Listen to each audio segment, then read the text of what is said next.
Hello, everybody. Thank you so much for coming. And I'm sorry for the delay. I was just getting a computer. Oh, yeah, sorry. Hey, I've got a mic. That's great.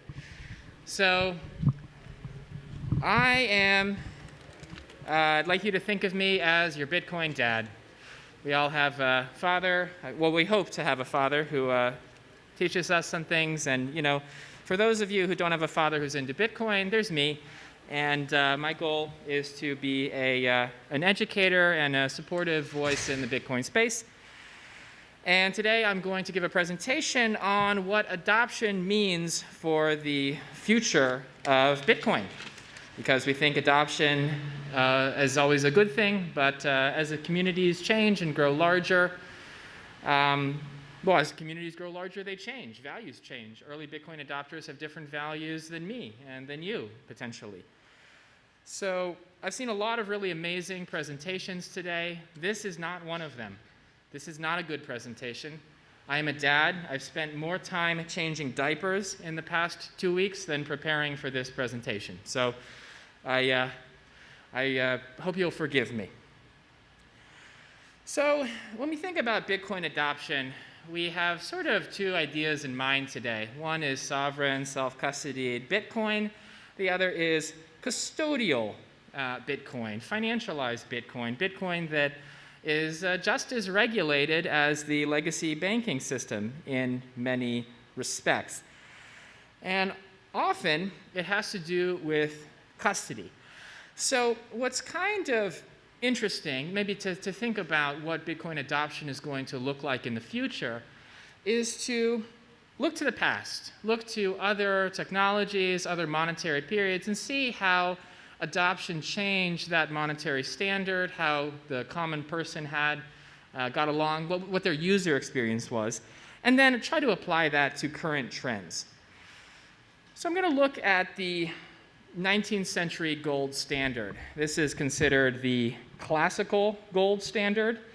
We have ideas about what it looks like. It is, frankly, as I researched it, it's a little different than the way we think it is. We can also look at the current trends in self-custody, because at the end of the day, Bitcoin under custody is Bitcoin not under your control, not your keys, not your coins. And then I'm going to tell you a little story about GSM. And by the way, all the slides are going to be online, so don't feel the need to record anything. The slides are online, and this is being streamed. Okay, so the 19th century gold standard. What is a gold standard? Well, you get this metal, you dig it out of the ground. Bitcoiners love the gold standard. They love mining. They even took the term mining because it's proof of work. Look at these guys. They are doing so much work pulling that gold out of the ground. However, we still have gold mining today, okay? This is still happening. And I got to be honest, today it's not a super good look. There are a lot of gold mining companies. They're not all like this, but often there's a huge environmental cost. And if we're going to incur the huge cost of gold mining, we kind of need to know, did the gold standard actually work? And this is kind of what we think about when we think about the gold standard. We think about big chunks of gold. Has anyone here ever held a large piece of gold? Raise your hand. Okay, we've got one guy over here. Well, I mean, like a 1 ounce bar at least. 1 ounce bar? Okay, yeah. Oh man, that feels good. It's so heavy. It's kind of like you just hold it and you're like, this is valuable. I was once in a place with a lot of gold and I picked up a big bar. And for a moment, I felt the craziness of the conquistadores. I just wanted to steal it.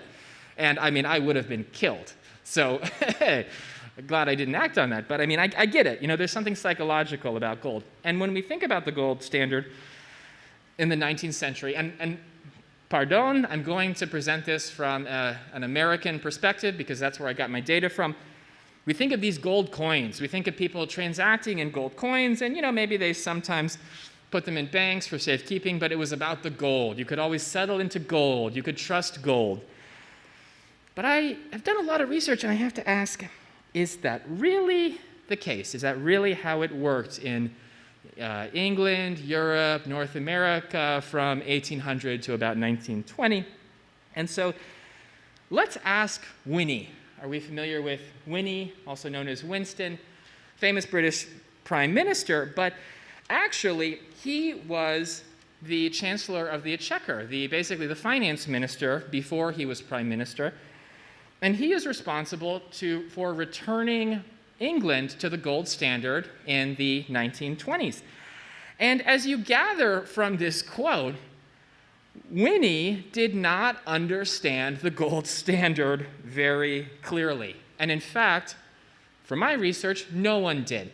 The gold standard was a very rough consensus. It was a rough ideal. It was an ideal held by the chancellors of the Exchequer, business people. It was an idea, but you know how fuzzy people's ideas are. Talk to people about Bitcoin, no one understands it. Talk to people about money, no one understands it. Talk to people about gold in the early 19th century, no one understood it. So it was very conceptual, okay? And how did it really work?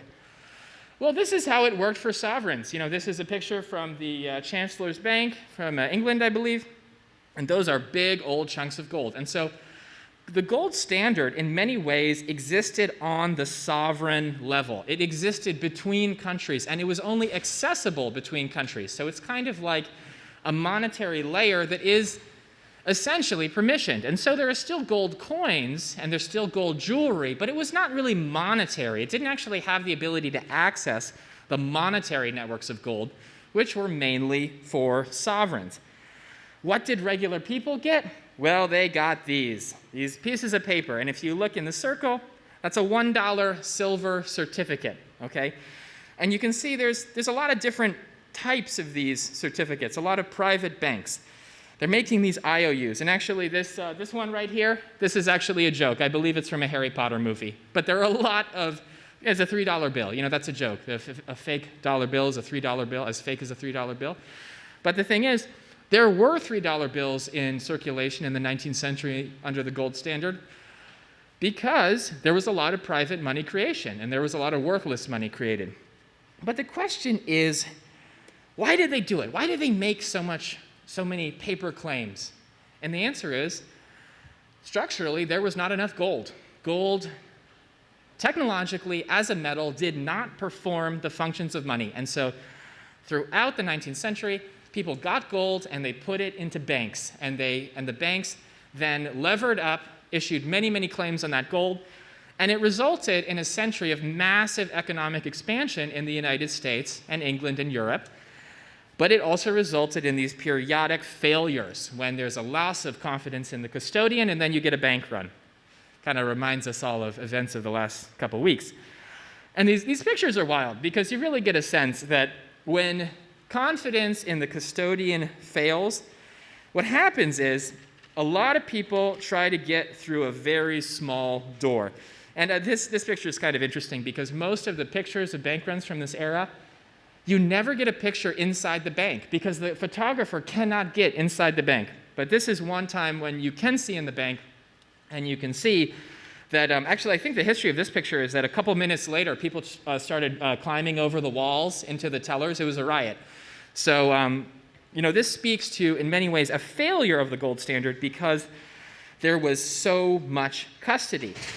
Now, I know what you're thinking. You're saying, but Dad, you're describing the American gold standard. It was so flawed. It wasn't like the Scottish free banking model, because in Scotland there was a very different banking model. Bank shareholders were not limited liability in Scottish free banking in the 19th century, and so when a bank went bankrupt, as a depositor, you could go to the owner of the bank and take his house.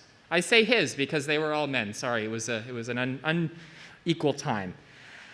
But what we gather is that the 19th century gold standard is not really something we can return to because it was very conceptual. It didn't really help common people.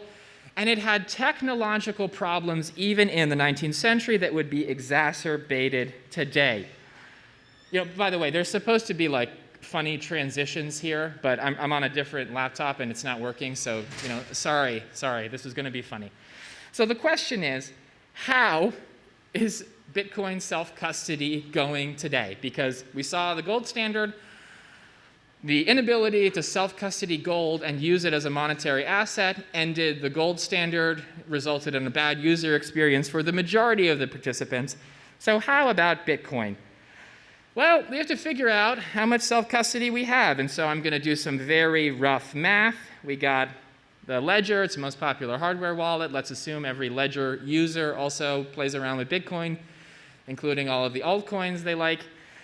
And so, they tell you they've sold over 5 million Ledgers, and then the next biggest hardware wallet is Trezor. Yeah, it's about 500,000 based on people I've talked to. I can't give you good data, but I talked to people. And let's say every other hardware wallet combined, including the cold card. We love the cold card, but it's just, it's very small compared to Ledger, which is not that big in and of itself. So if we assume that the majority of self-custodying Bitcoiners are using a hardware wallet, by some very rough math, we are looking at a very small fraction of Bitcoiners doing self-custody. And this is problematic because we saw that under the gold standard, the inability to self-custody leads to periodic bank runs, it leads to regulation, it eventually leads to the end of the gold standard.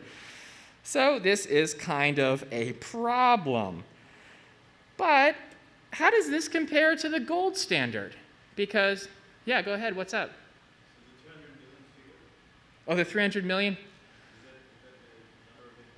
Yeah, roughly the number of Bitcoiners. These are very rough numbers, okay? But the thing is, 300 million is probably a low estimate of the number of Bitcoiners, which means that the actual number of self-sovereign hodlers is probably even lower as a percentage. So this doesn't look great.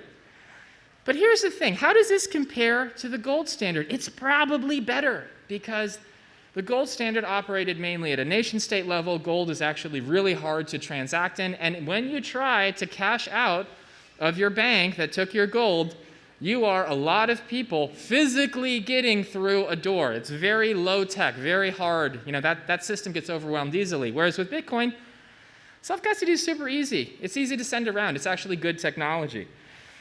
And we will get to that in a moment, because let's look at the present. Let's look at crises in Bitcoin custody and see exactly how that goes down.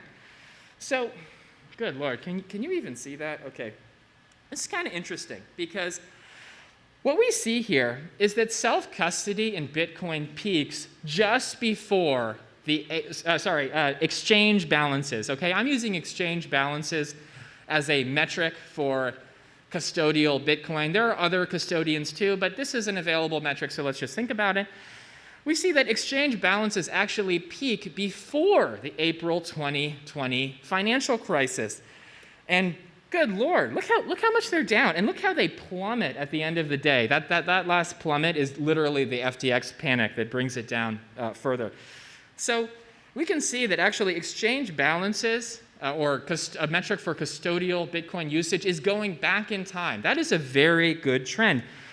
And who's buying it? I mean, look at these buy curves. I mean, obviously this is Glassnode data. Who knows how they do it? But we see that balances by the largest entities are flat, whereas we see growth in balances by smaller entities.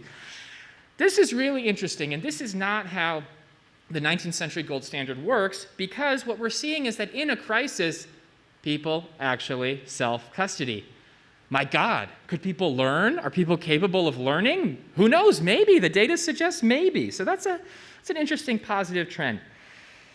And I just asked this question again. Is this better than the gold standard? Yeah, it probably is, because custody is better and easier with Bitcoin because it is a better technology.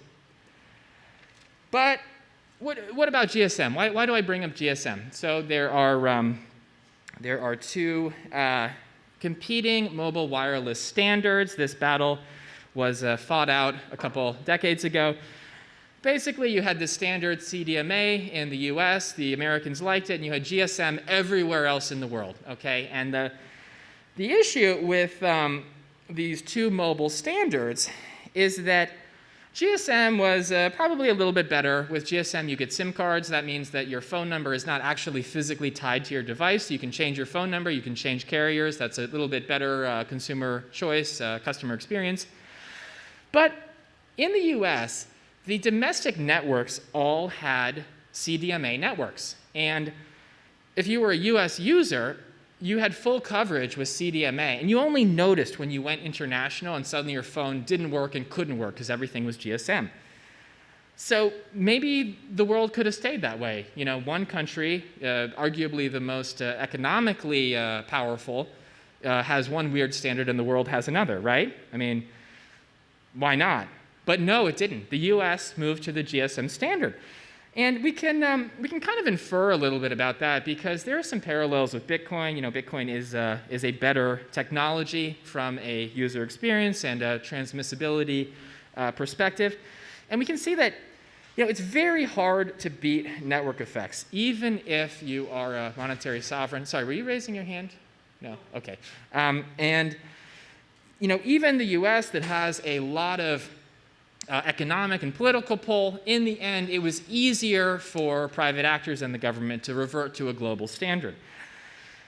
The other point that I think is a little more subtle here is that technology really has to work. And you know, Bitcoin needs to work, and I think it does work on many levels. And CDMA didn't. It actually didn't work overseas. And the technical aspects are very important. And the other takeaway is that, you know, better technologies, they don't always win, but they usually do. And that's an interesting aspect to this story. And that brings us to Bitcoin, because we have a better monetary technology. It's called Bitcoin. It provides a safer user experience than custody in many situations. We're currently exposed to exchange rate risk, but that's really the fiat world changing while Bitcoin ticks on and stays the same. So if you leave here today, I would like you to just have 3 thoughts in your mind. Probably everything you know about the gold standard is wrong. You know, we have this idea that people had gold, they went to the bank, they took their gold out when they were feeling nervous. Frankly, when people went to the bank, they often didn't withdraw their gold. They simply got more paper certificates, you know, because they would also deposit their paper certificates in the bank. So the gold standard was a standard for governments, for nation states, for international trade. It was not accessible to regular people, and it didn't really protect their purchasing power, as history has shown. And in the bull market, there's a lot of talk about altcoins and functionality and smart contracts and yada yada. Frankly, all these things exist on Bitcoin. You should check out RGB. But the killer app is self-custody. From a monetary perspective, self-custody is the killer app. If you're not doing it, you need to do it. It's not hard.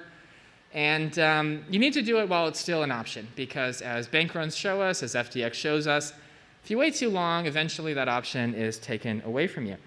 And from the GSM story, I think there's something interesting about network effects, because in many ways, the United States, currently running the world's reserve currency, lots of advantages from a government budget perspective there.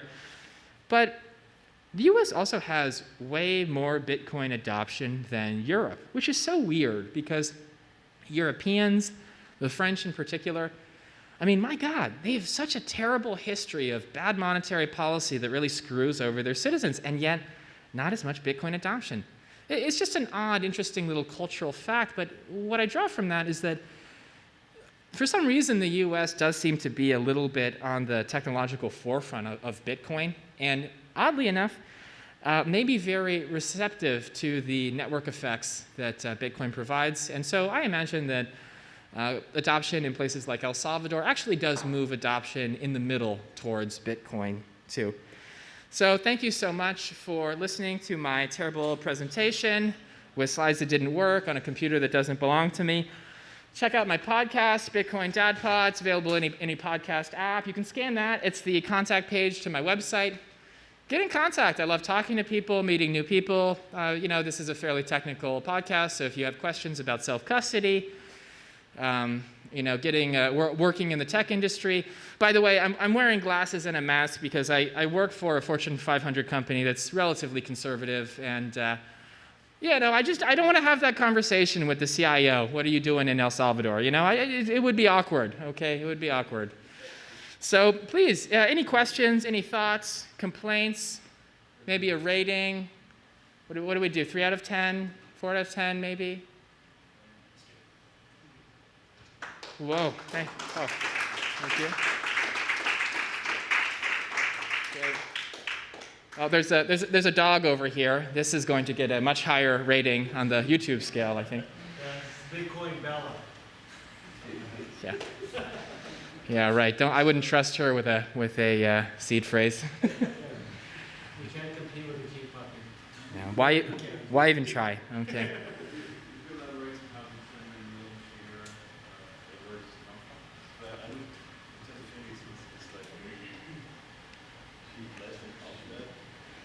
Oh, really? Okay.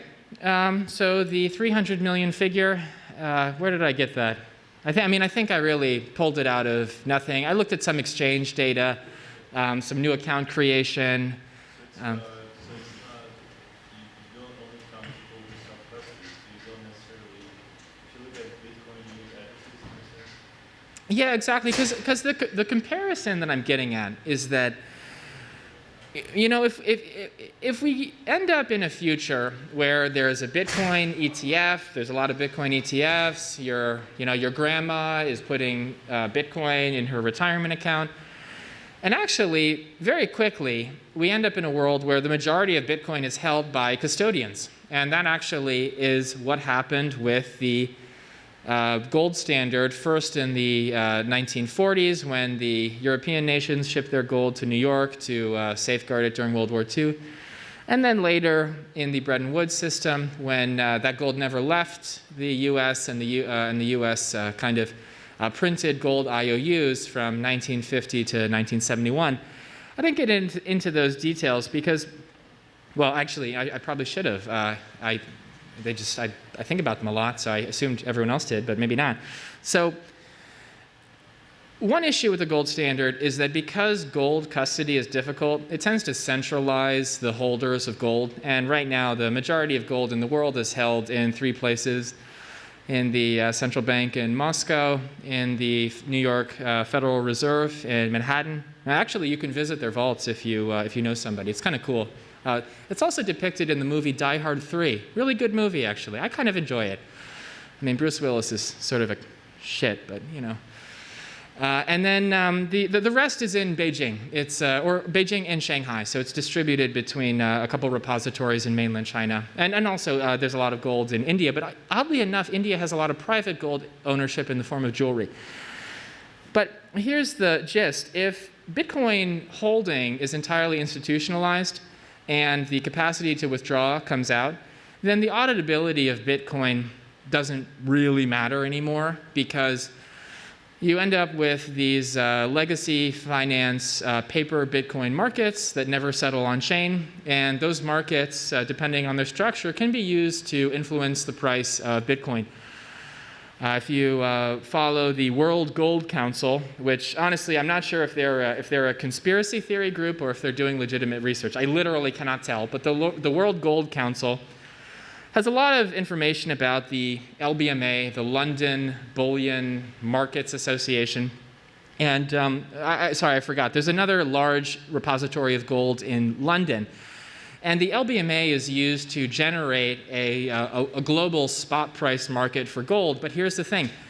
The vaults, the warehouses where this gold is stored, are completely unaudited, and it's all a paper market. And so this is a sort of place where price manipulation happens, because gold under custody is gold that can never be verified. And Bitcoin under custody is Bitcoin that does not have to be verified. And so I'm just thinking about sovereign Bitcoin holders versus total Bitcoiners, because that's an interesting metric to think about how much Bitcoin ends up being regulated. How likely is it for us to see a future where Bitcoin loses some of its permissionless, censorship-resistant properties because it's being custodied by regulated entities?